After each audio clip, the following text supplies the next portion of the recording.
Buenos días a todos. Les agradecemos el interés y la participación para este webinar que nos convoca hoy sobre el impacto del fallo Barrios, dictado recientemente por la Suprema Corte de Justicia de la Provincia de Buenos Aires. Así que les agradecemos su participación. Estamos acá los voy a presentar, seguramente muchos nos conocen, pero bueno, vamos a cumplir con la formalidad inicial. Estamos acá con Dolores Montero, que es abogada integrante del equipo de contencioso, quien les habla, Melissa Romero, socia también del equipo de contencioso, y a mi lado está Julia Villanueva, que seguramente todos también la conocen, tiene una amplísima trayectoria en el Poder Judicial. Se inició en la Corte Suprema de Justicia y luego fue jueza de primera instancia en lo comercial, integró la Cámara de Apelaciones en lo comercial hasta el año pasado, que luego se incorporó al estudio y terminó en la presidencia. Así que bueno, es un gusto poder compartir este espacio y en un tema que nos ha generado, o que ha generado a todos los operadores jurídicos tanto interés, ¿no?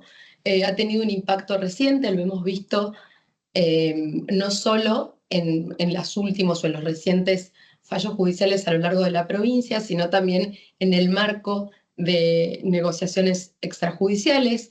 Como todos ustedes saben o están al tanto, la Corte Suprema de la provincia, es decir, local, a través del fallo Barrios, declaró la inconstitucionalidad de los artículos que prohibían la indexación en Argentina. La Corte había dado un viso en un fallo anterior sobre la necesidad de actualizar las obligaciones de dar suma de dinero o el capital para tratar de arribar a un valor que se ajuste al de la prestación actual a cumplir.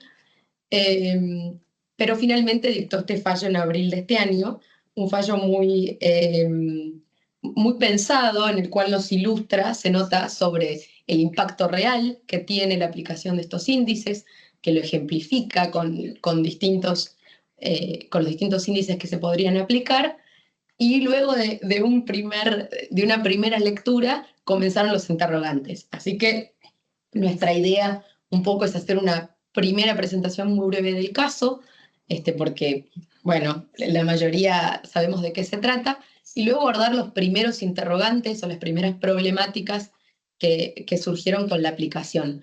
No solo en sí por la aplicación del caso Barrios, sino el impacto que tuvo en las distintas jurisdicciones, ya sea, digamos, a lo largo de la provincia de Buenos Aires. Ha habido una actividad muy, digamos, prolífica, si se quiere, en los distintos departamentos judiciales, ya sea a instancias de partes que pidieron la aplicación concreta del caso Barrios, en casos donde estaban para sentencia, en casos en trámite, ya sea que estuvieran en una etapa de prueba, o en aquellos casos, que es un tema que también genera cierta preocupación, en aquellos casos donde está en la etapa de cumplimiento de sentencia o de ejecución de sentencia, es decir, donde tenemos una sentencia ya firme y las partes están consensuando o practicando liquidación o consensuando el modo de cumplimiento.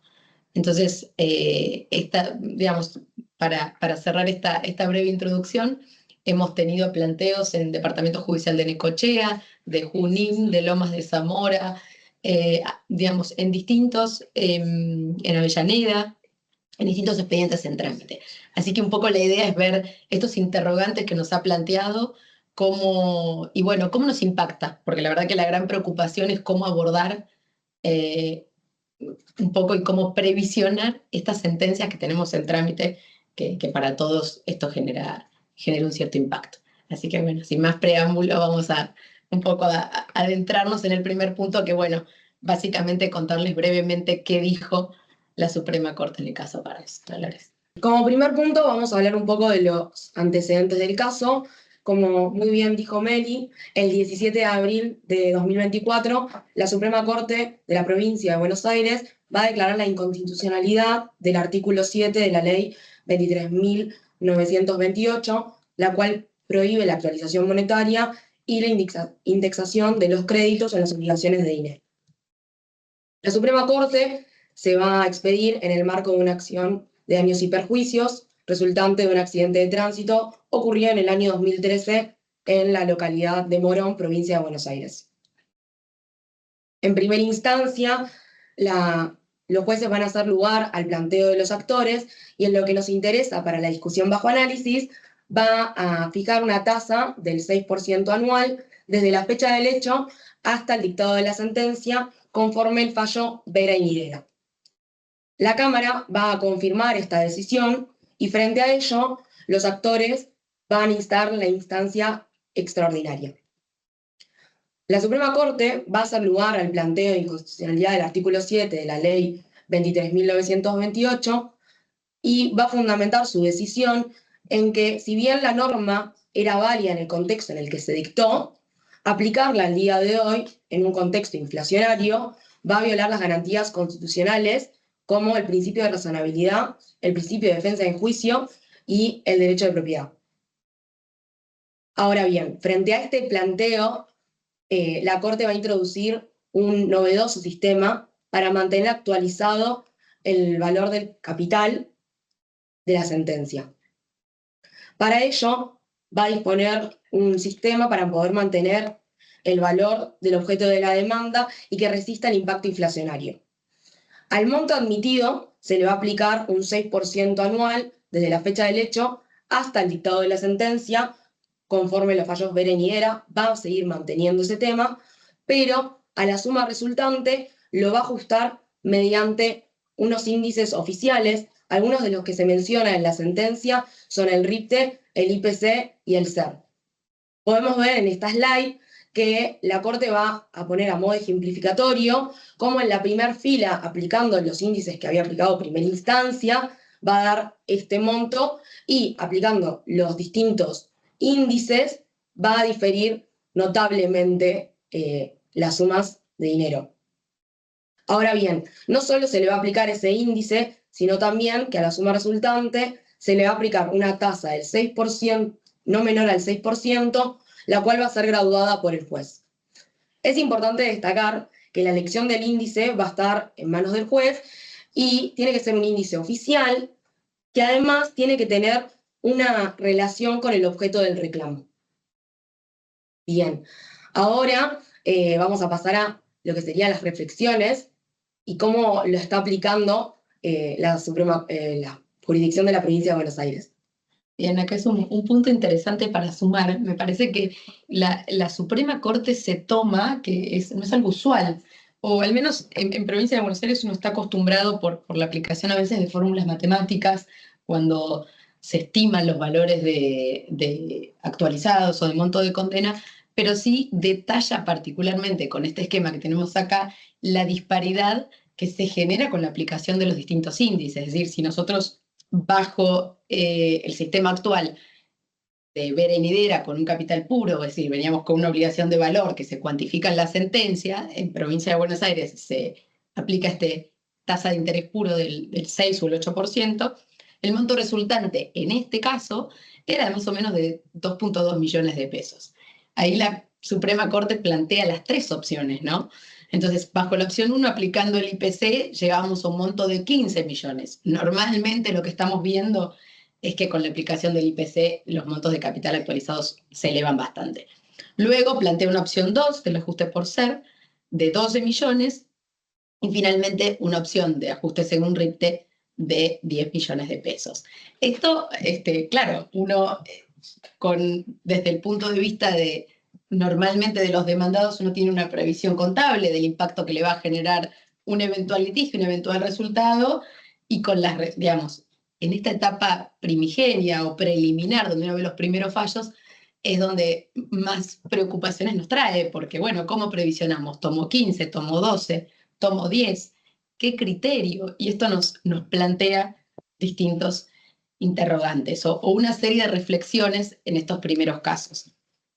La primera, o lo más elemental, recién como decía Dolores, la Suprema Corte de Provincia no determina un único índice para ajustar el capital. Es decir, la Suprema Corte hace todo un raconto en el fallo, dice, la verdad es que tenemos una ley que en su momento era válida, en el contexto inflacionario actual los jueces no podemos ser ajenos a este contexto, básicamente por una tutela necesaria de mantener el valor actual de la prestación en juego. Entonces ahí es cuando dice esa preservación del crédito la va a realizar el juez, digamos, al momento de dictar la sentencia a través de la utilización, y acá sí nos brinda una serie de parámetros para la aplicación de este caso Barrios, que dice la utilización de índices oficiales a través de un mecanismo idóneo que sea conforme con la naturaleza de la obligación.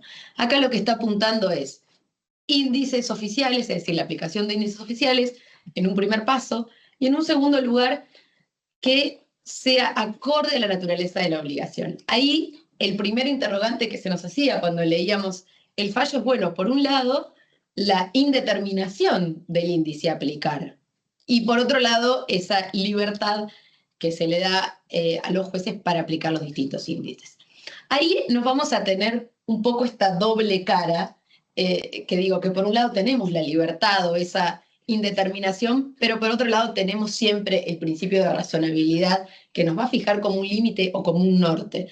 Entonces, bueno, ¿qué dice, digamos, cuáles son los parámetros concretos? En primer lugar, lo que dice la Corte es mantener el valor actualizado de esa prestación involucrada, si es una indemnización de daños y perjuicios, por ejemplo, de una incapacidad física, tomar en cuenta ese valor actual, si es el valor de un bien lo que está involucrado, el valor actual de ese bien o de esa cosa, y aplicar pautas concretas de manera tal de evitar el enriquecimiento sin causa, aplicar la noción de equidad, de buena fe, evitar el abuso del derecho y morigerar o evitar, y este sí me parece que es el punto clave que marca la Suprema Corte, y es evitar una sobreestimación del capital.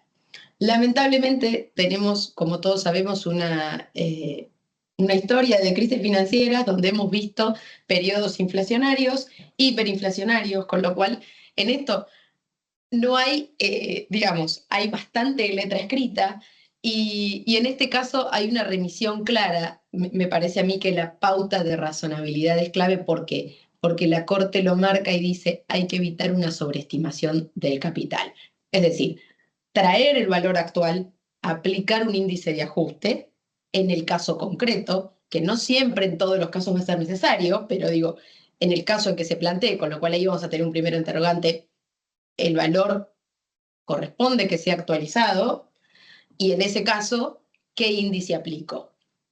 Pero siempre manteniendo el valor actual de esa prestación y no una sobreestimación. Porque acá traigo a colación una ley que todavía está vigente, que es de la década del 90, el año 94, que es la ley Martínez-Raimonda, que justamente a partir de esa necesidad de la aplicación indiscriminada o de cómo se elevaban los montos en un contexto de indexación, estableció como límite el valor de la prestación. Entonces, acá hay una aplicación clara, o el norte tiene que ser ese tamiz de la razonabilidad.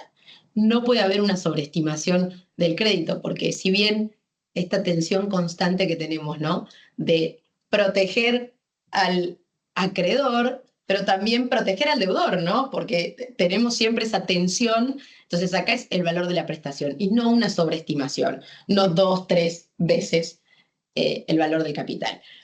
En cuanto a los índices que vimos aplicados hasta ahora, tenemos el índice de precio automotor, el IPC, hemos visto también en algunas sentencias el SER.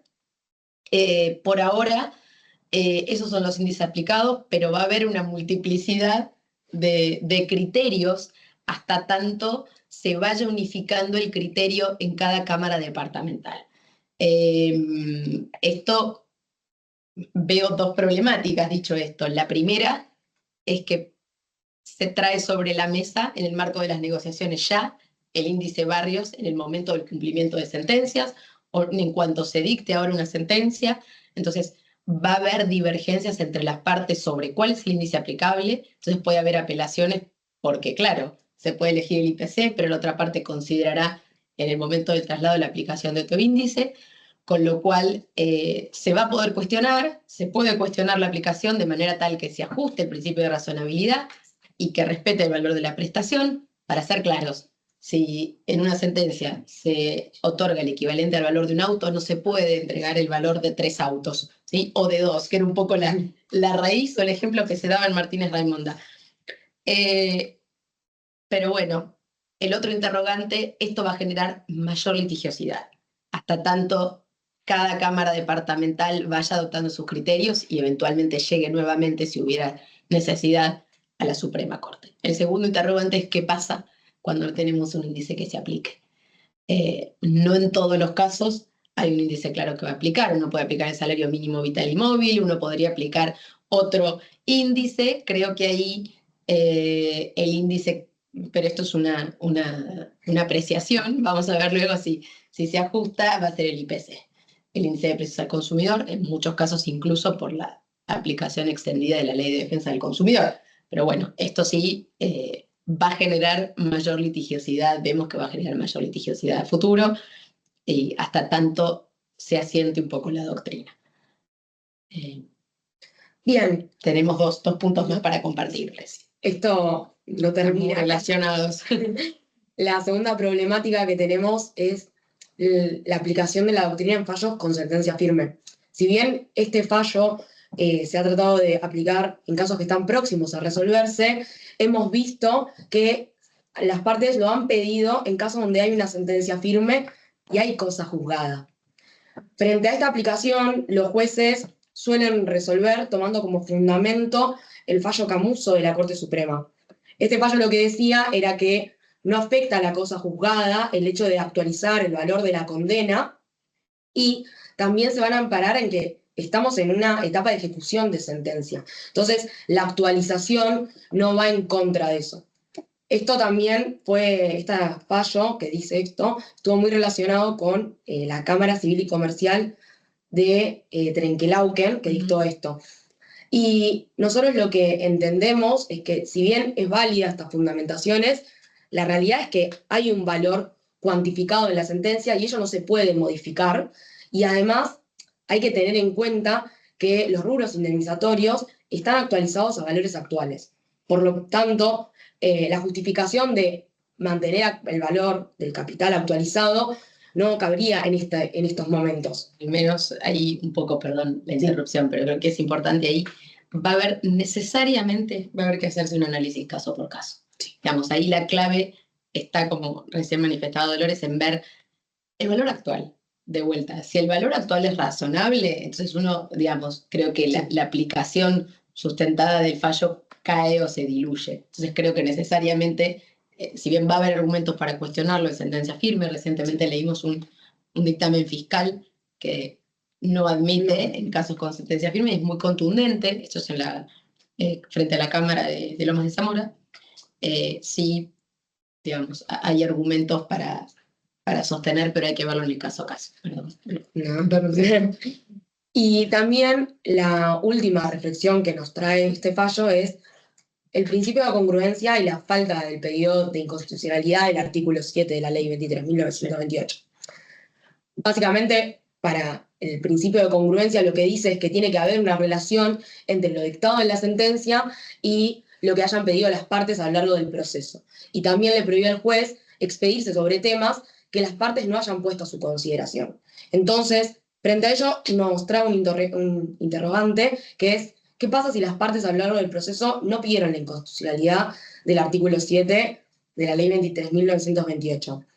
Lo que dicen los jueces para poder fundamentar su aplicación es que, y vimos en fallos recientes de la jurisdicción de la provincia de Buenos Aires, es que basta con que las partes hayan hecho una mera mención en sus escritos de inicio de tener la actualización monetaria.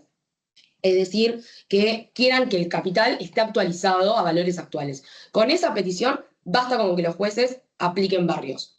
Y otro de los fundamentos es el control de constitucionalidad. El control de constitucionalidad lo que dice es que los jueces van a poder declarar la inconstitucionalidad de las leyes federales, nacionales y provinciales sin que las partes lo hayan pedido de manera expresa a lo largo del proceso. Esto se basa en el rol que tienen los jueces de garantizar la supremacía constitucional y, por lo tanto, le da la potestad de actuar de oficio y contra aquellas normas que van en contra de las garantías y los derechos que propicia la Constitución Nacional. Entonces, lo que decimos nosotros y consideramos es que, si bien estos fundamentos son válidos, la cuestión de aplicar barrios con una mención de actualización del capital es un problema porque las partes no han tenido los momentos para poder expedirse a lo largo del proceso. Y eso genera una gran inseguridad jurídica y va en contra de lo que es el principio de congruencia. Entonces, Meli, lo voy a querer... Un mínimo agregado, pero lo que nos pasó recientemente o lo que vimos en un caso fue que nos pidieron expedirnos sobre la aplicación del caso Barrios. Esto me hace acordar a la aplicación cuando fue la transición del Código Civil y Comercial, donde los jueces de oficio llamaban a las partes a ver si correspondía la aplicación o no. Entonces, es probable que en muchos juicios o procesos en trámites llamen a las partes a expedirse sobre la aplicación o no del caso Barrios. Sí vimos para 2 casos puntuales donde al momento de dictar sentencia recientemente, una en junio y otra muy reciente ahora, los jueces directamente dijeron, teniendo en cuenta la obligatoriedad de los fallos que dicta la Suprema Corte, igual los jueces no pueden apartarse, voy a aplicar la doctrina del caso Barrios, pese a que no haya un pedido ni de inconstitucionalidad ni de la parte de su aplicación. Bien, así que hay que estar preparados para contestar estos traslados. Bueno, yo voy a tomar un poquito el tema más general y comenzar por contarles que para los jueces, yo he sido jueza hasta en febrero de este año, Sí. Todo esto es un problema, porque saben que todos somos conscientes de la pérdida del valor adquisitivo, del dinero. Entonces se plantea la gran injusticia de que cobrar en una en moneda devaluada uno ya sabe todo lo que significa. Pero los jueces, me acuerdo que Enrique Buti, que fue quien me nombró secretaria de primera instancia, decía: la ley es un instrumento político sujeto al principio de finalidad. Entonces, desde esa perspectiva, ojito, porque cuando uno toca una herramienta como esta, hay mucho temor de que de golpe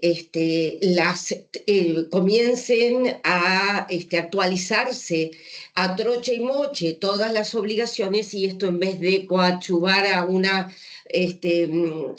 a mantener valores bajos que ayuden a nuestra economía a salir del lío inflacionario en el que estamos, le ponga más combustible al fuego.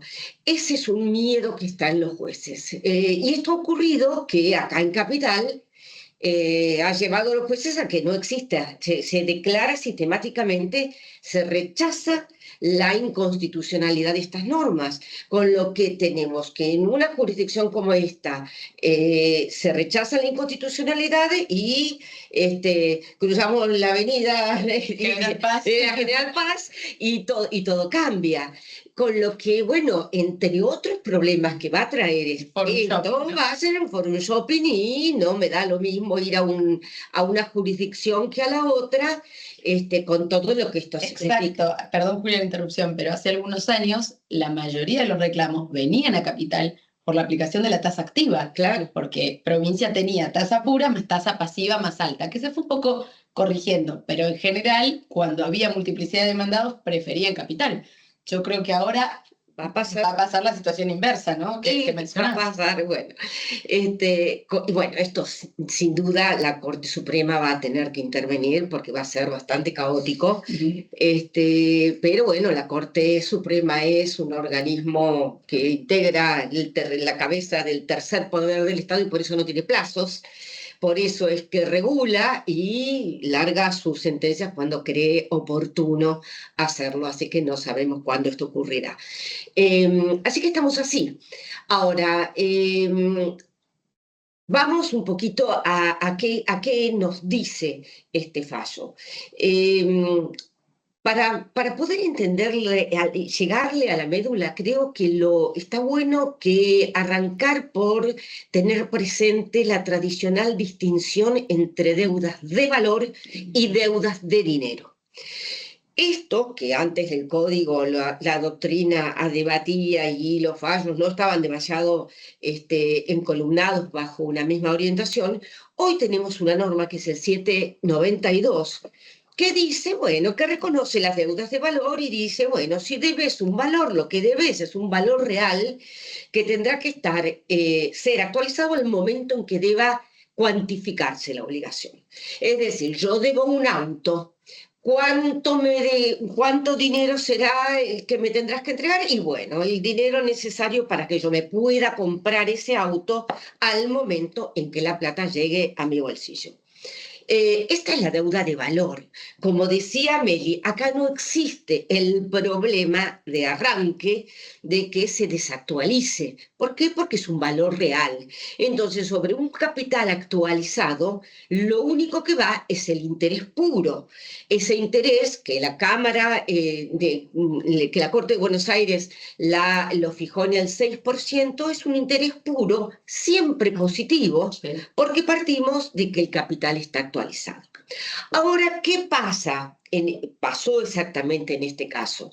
En este caso, bueno, partíamos supuestamente de un capital actualizado, era una indemnización, es decir, la típica obligación de valor, que el juez de primera instancia la fija a valores actualizados al momento en que dicta esa sentencia, que era en el año 2019.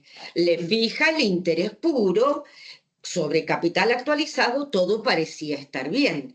Pero cuando a la Corte le toca intervenir 3 años después o 4, no se ve claramente, el valor que había sido actualizado para el juez de primera instancia había perdido toda su significación.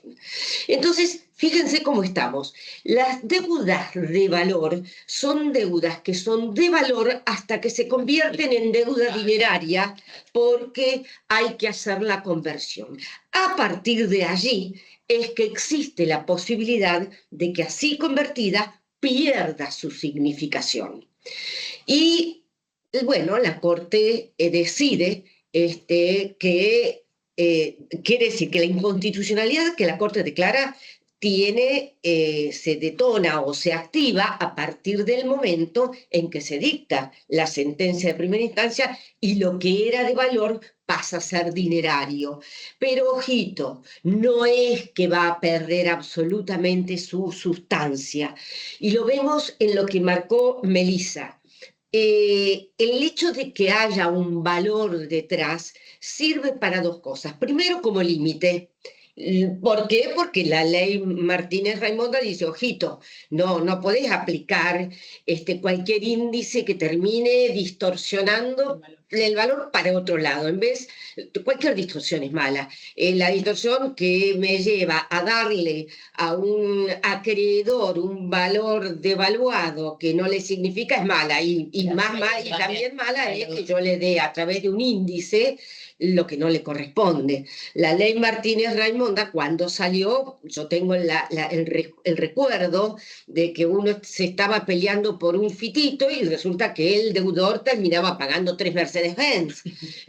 ¿Por qué? Porque simplemente se aplicaban índices que no tenían nada que ver con las relaciones específica que se estaba debatiendo. Entonces esto lleva a lo que los jueces, a mi juicio, ven bien. Sí. No les queda alternativa de decir, miren, busquen el índice que más se adecue a lo que se está debatiendo. Exacto. Entonces, si yo estoy debatiendo qué hacer con el valor de un auto, y bueno, no usemos el índice para la construcción, busquemos un índice que me pueda acercar al valor al que tengo derecho a cobrar. Esa idoneidad, ¿no? Esa marca claro, la idoneidad del índice y la naturaleza de la obligación. Sí. Creo que eso es importante. Cierro con esto y te abrimos para, no sé si las chicas querrán agregar. Sí. Cierro con esto. El tema de las sentencias ya dictadas. A ver, moraleja rápida, el que no pagó, pague rápido, porque es muy probable que esto de tener que, la posibilidad de que le apliquen esta doctrina Barrios es altísima. ¿Hay cosa juzgada o no hay cosa juzgada? Dicen los norteamericanos que los abogados son buenos cuando, cuando hacen el pronóstico y la aciertan acerca de qué van a decidir los jueces. Yo tengo la convicción de que la Corte va a terminar convalidando esto y aplicar esta doctrina a cualquier sentencia, aun cuando haya sentencia firme. Como decía Dolores, es verdad. Cuando el juez fija qué se debe, cuando dicta sentencia, y ahí establece cuál es la base del crédito, cuál es el interés, cuál es lo que... Eso es lo que pasa en autoridad de cosa juzgada. Pero sabemos que la Corte ya muchas veces se ha apartado de ese criterio. Les cuento, para los que son muy jóvenes y no lo saben, en el fuero comercial teníamos un plenario, que era el plenario USAL, que decía que había que capitalizar intereses. La Corte se metió, declaró la inconstitucionalidad de ese plenario, así que bueno, chau, capitalización de intereses. Pero ¿qué ocurrió? Habían quedado muchísimos fallos, estamos hablando de miles de fallos, dictados cuando el plenario USAL todavía regía y que estaban firmes. ¿Y qué ocurrió? Cuando muchos de los que estaban condenados en esos términos levantaron la cuestión, la Corte terminó dándoles la razón. Así que es probable. Es altamente probable que esto ocurra así, sobre todo con la cita que daba Dolores. El razonamiento de la Corte es: yo no me aparto de la cosa juzgada, porque yo no le estoy diciendo al deudor paga más, le estoy diciendo paga lo que debes. Lo que debes en términos conmutativos. Acá rige la justicia conmutativa. Hay que tratar de mensurar cuando el dinero, que no es un fin en sí mismo, sino que es un mecanismo para evaluar las cosas, deja de cumplir esta función, entonces tengo que acudir a otros mecanismos.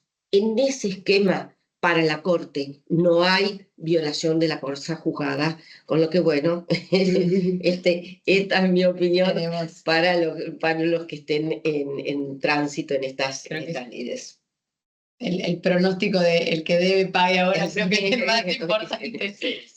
Pero bueno, ahí hay un box para preguntas y respuestas, así que si abrimos a debate o a preguntas y tratar de reflexionar en forma conjunta sobre este fallo que bueno, nos ha traído muchos interrogantes. Así que si hubiera alguna pregunta, la compartimos. ¿Hay preguntas? Bueno, mientras tanto quiero agregar una cosita mientras ustedes van pensando si nos hacen alguna pregunta o no. La inconstitucionalidad de oficio, que es muy probable que vaya a ponerse bastante, de moda. ¿Por qué? Porque mucha gente que cuando inicia un juicio no quiere perder con costas. Así que eso de plantear una inconstitucionalidad cuando la jurisprudencia venía sistemáticamente rechazándola, y bueno, va a haber un montón de fallos o de expedientes donde la inconstitucionalidad no esté planteada. Ustedes saben que la Corte fue y vino con esto. Una de las razones que la Corte usó para justamente rechazar la posibilidad de que el juez se metiera fue lo que dijo Dolores. No abro el debate, permito que el juez se meta cuando justamente las partes no han tenido la posibilidad de defenderse. Pero bueno, últimamente, veremos si la Corte mantiene esta doctrina, la Corte sí acepta la inconstitucionalidad de oficio con el argumento iura novit curia. El juez no se aparta de los hechos. Lo que tiene vedado el juez es apartarse del derecho, de los hechos, no del derecho que debe aplicar.